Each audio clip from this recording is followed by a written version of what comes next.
Bismillahirrahmanirrahim. Jadi tinggalikeun al-iqdu tsani fi tahqiqi ma'nal isti'arati bil kinayah.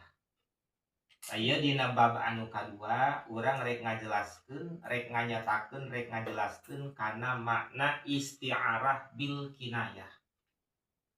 Naon cenah nu ngaran isti'arah bil kinayah?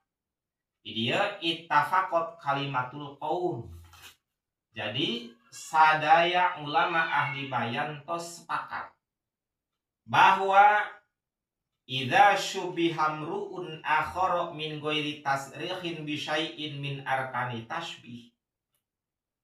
Di mana-mana urang nyaruakeun hiji perkara atawa musyabbah kana musyabbah be nya bari henteu disebutkeun sebagian tina rukun tasbihna ngan diayakeun musyabbahna wungkul nya bari diisyarahan atawa dituduhkeun ku hiji lafaz anu munasabah kana musyabbah beh, maka ieu majaz di dieu lafaz maniyah di dieu eta engke disebutna majaz bil isti'arah bil kinayah.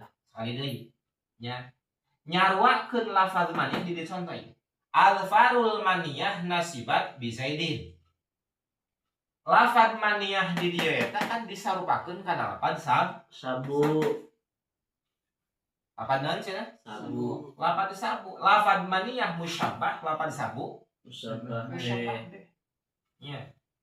Bari di dieu eta lah henteu disebutkeun nya tina rukun-rukun tasbih anu opat kecuali musyabbahna wungkul. Musyabbah behna dibuang, adat tasbihna dibuang, wajah syibihna dibuang. Diayakeun ngan musyabbahna wungkul. Tapi diisyarahan ku hiji lafaz al-far teh nya anu nuduhkeun atawa anu mantesan ieu lafaz al-far eta asupna kana lafaz sabu. Maka ieu lafaz maniyah di dieu engke disebutna majaz isti'arah bil kinayah nya majaz isti'arah bil kinayah. Nah, wadulla alaihi bi dzikri ma yakhusul musyabbah bih kana hunaka isti'aratun bil kinayah. Coba ngaranna takrir. Coba takrir.